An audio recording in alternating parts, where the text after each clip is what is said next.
ะมื้อนี้เฮาได้มีโอกาสเดินทางมาเที่ยวซำเหนือตอนนี้เฮากำลังสิเดินทางไปหาหน่อไม้เด้อพี่น้องตอนนี้เฮาอยู่จุดสูงสุดเลยอยู่เทิงภูแนมลงไปมีแต่หิวแต่ว่าบรรยากาศดีมีแต่ภูผาป่าไม้เนาะตอนนั้นก็เป็นบ้านของประชาชนตอนนั้นเขาจะฮ้องว่าเป็นบ้านหิมทางนี้จะแม่นบ้านโค้งเด้อขึ้นมาหน่วยภูบักใหญ่พี่น้องเอ้ยสูงสุดลูกหูลูกตาเลยหลังจากเฮามาฮอดนี่แล้วเนาะเฮาก็จะไปหาหน่อไม้ตัวนี้จะเป็นเป็นเห็ดพี่น้องเดี๋ยวบ่ฮู้ว่าเห็ดหยังมันกินได้บ่นี่เราก็อยู่ป่าอยู่ดงธรรมชาติงามต้นไม้ใหญ่ๆพี่สิเขียนมันนอกบ้านนาป่าอยู่ดงเลยบรรยากาศดี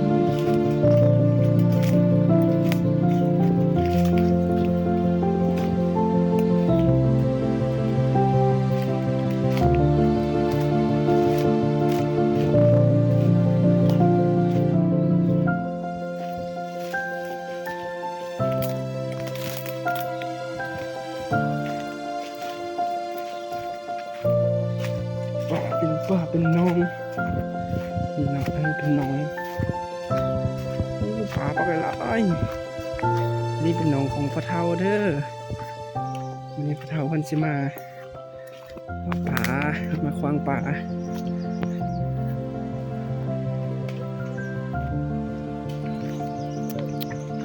หนองอ้าย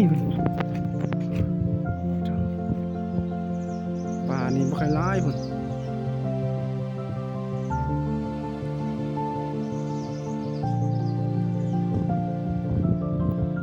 เดี๋ยวจักหน่อยเฮาสิลงขว้างเลยเสียถ่ายให้เบิ่งเด้อตอนต่อไป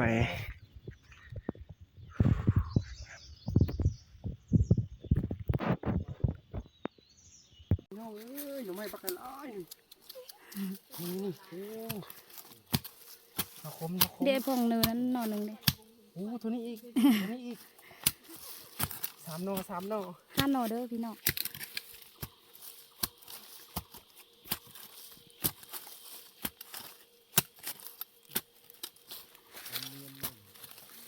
ตัวนี้ก็เป็นบรรยากาศเฮาไปขุดหน่อเนาะเนาะคือหน่อไม้อยู่บ้านเขานี่จะออกแบบ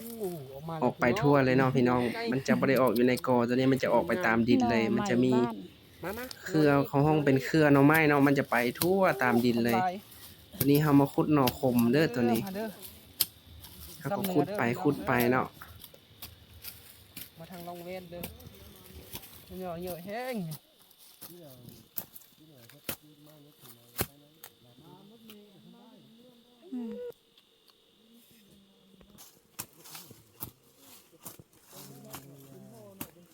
หนังใหญ่เลย3 หน่อกันเรือแล้วน้องเอ้ย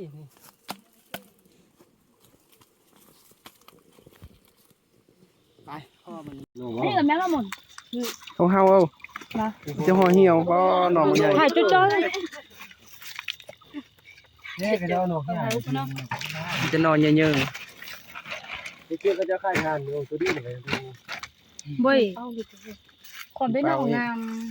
ๆผู้สาวเอ้ยมื้อนี้ได้หน่อไม้ลายบ่ เอาวิดีโออยู่ได้ยินว่า ได้ไล่โอเนี่ยค่ะเด้อหน่อเด้อ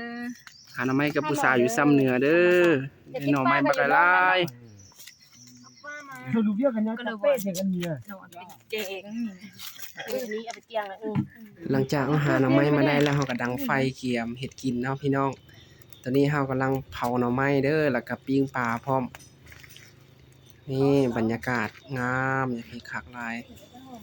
อุดมสมบูรณ์เดือน5หน่อไม้ก็ยังออกพี่น้องเอ้ยอยู่ซ้ำเหนือแต่เกิดมาก็หาก็มาเห็นนี่แหละ เอาแล้วนี่พอแต่อันนี้ ทางบ้านเพิ่นบอกว่าช่วงนี้เป็นช่วงหน่อคมออกเด้อพี่น้องตัวนี้ก็เป็นปลาธรรมชาติเลยตัวนี้บ่ได้มาเกลือจากเทื่อเฮาคว้างแหเอาอยู่น้องเนาะคว้าง 2-3 บาทแล้วก็ได้ปลา2ปิ้งเฮาขึ้นมากินอันนี้มือปิ้งปลาบัดนี้ คนป่าเด้อคนป่าเด้อคน ไปทาง ทางมา ไปทางหน้าไปทางหน้าได้บ่เสียงว่ากันเลยทางบ้านกลางฮู้สิไปทางบ้านกลางไปทางใกล้ ปานน้อง ไปนั่น ไปทางหน้าทางหัวต้นน่ะเสียงว่า เด้อของแท้ของแท้ตอนนี้เป็นปลาเด้อปลาปิ้งปลานองปลาธรรมชาติแซ่บๆหอมๆเลยคักบัดนี้ลองวางลองเบิ่งบัดนี้เข้าเลย โนเด ครับหน่อไม้ก็หลายนี่ เข้าหน่อไม้ อีบ่นอนเยอะปานนี้ พอเล็กได้หน่อมันย้ายหนึง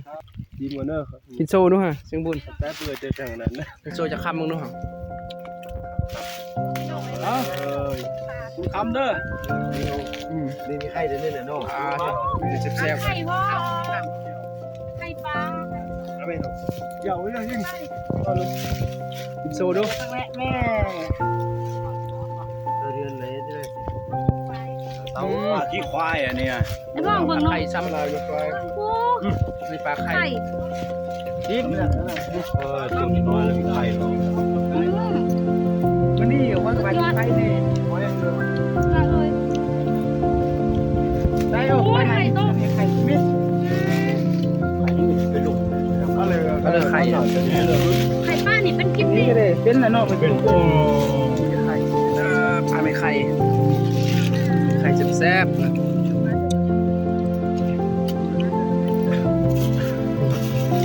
อ่า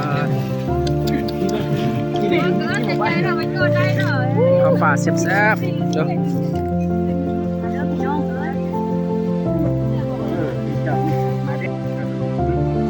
กินข้าวปลา ดิ้งลุกเลย ดูเอาลูกโตเลย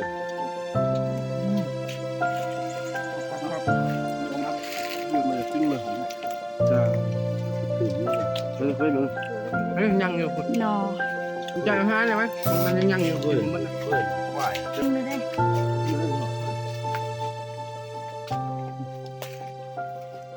รักจับได้ได้กินเท่านึง ขึ้นมาเราเนาะขึ้นโต๊ะเป่าเห็นป๊อกเอาพี่เลยนะโอ้โห ปลาหนอง ว่ากันไปดิ น้องกลางนี่คือเราขาวของแท้ของแท้ น้อยโพดตึม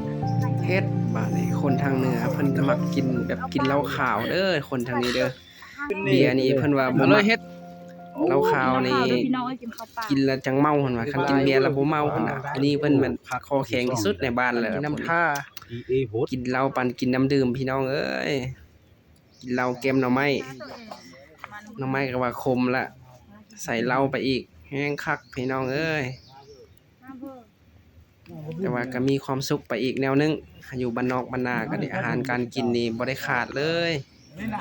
ประชาชนนี่หักแพงกันแต่ละคนโอ้กินหยังน้อนี่กินหยังน้อนี่ กินส้มกล่องเด้อ ส้มกล่องเอามากิน มื้อนี้เนาะเขาบ่เพิ่มน่ะ เป็นจังได๋ ส้มๆว่ะเดี๋ยวลองซีเบิ่งนะ ดำหยาไปดำบดตื้อ ได้ตัวเดียวหนึ่งตำเฮืออันนี้เอาไป ส้มกล่องเป็นอันนี้เด้อส้มกล่องพี่น้อง นี่สันเลยนะ บ้านหลังกอง ชีวิตผู้สาวเนาะอยู่ทางนอก มากเลยนะยี่ถึงยิงกับ อยู่บ้านนอกบ้านนา ใครอ่ะ เบื่อเด้อ ไปเฮือนี่ ส้ม จงไว้มื้อนี้ถ้าบุญมันยิงแม่ ๆนี่เนาะหลังจากกินข้าวกินน้ำอิ่มแล้วก็พากันพักผ่อนกินส้มแล้วก็นั่งโอลมกันหั่นแล้วก็ยกเหล้าขาวใส่ เกิดว่าไปตกไม่ได้เลี้ยงเต้าไปดิไปจะเห็นเลือด เลือดยังไม่กินน้ำ ไปเพิ่มเพิ่น กล้วยกินเราก็กินน้ำ อยู่บ้านนอกบ้านนาเนาะพี่น้องก็บ่ได้คิดหยังหลายมีแต่ว่า เรา หาอยู่หากินแล้วก็มีข้าวมีน้ำแล้วก็พออยู่ มื้อนี้ บ่ได้คิดหยังหลายบ่คืออยู่ในเมือง สิบวิได้เราตายแล้วสั่น เลยเราไม่นำจุนีมัวนะ อยากกินหยังก็ได้กินอยากกินหน่อไม้ก็ได้กินอยากกินปลาก็ได้กินอยู่พี่ อันตายหนูอันนี้ ตัวเลยเจอนะ โอ้ได้นกตัวบักย้ายหนึงนกยังนี่นกเซลโอ้อันนี้นายพรานเพิ่นไปยิงเนาะเพิ่นได้มานี่ไปยิงได้ตัวหนึงนกน้อยตัวหนึงหลังจากเอากินข้าวกินน้ำแล้วเฮาก็สิมายามเนาะตอนนี้เป็นบ้านสมบงเด้อเบิ่งมานี่บ้านเทิงเนาะขออยู่เทิงคงอยู่สูงเลยตรงนี้เป็น บ้านเราถึงเนาะเฮามาแล้วเฮาก็ซื้อหมักโมงซื้อหยังปาดสู่เด็กน้อยสู่ผู้เฒ่าผู้แก่กินเนี่ยก็แล้วก็นั่งเบิ่งเนาะเพิ่นก็แต่งข้าวแต่งน้ำมาสู่กินเอาหน่อไม้แกงหน่อไม้มาสู่กินนี่เป็นเด็กน้อยโอ้ หน่อเหี่ยวมันเนาะ ตาดูตนเนาะนั่งตา แซ่บบ่ ดินไปเลย ทำอะไร แซ่บบ่นางแซ่บบ่ เด็ก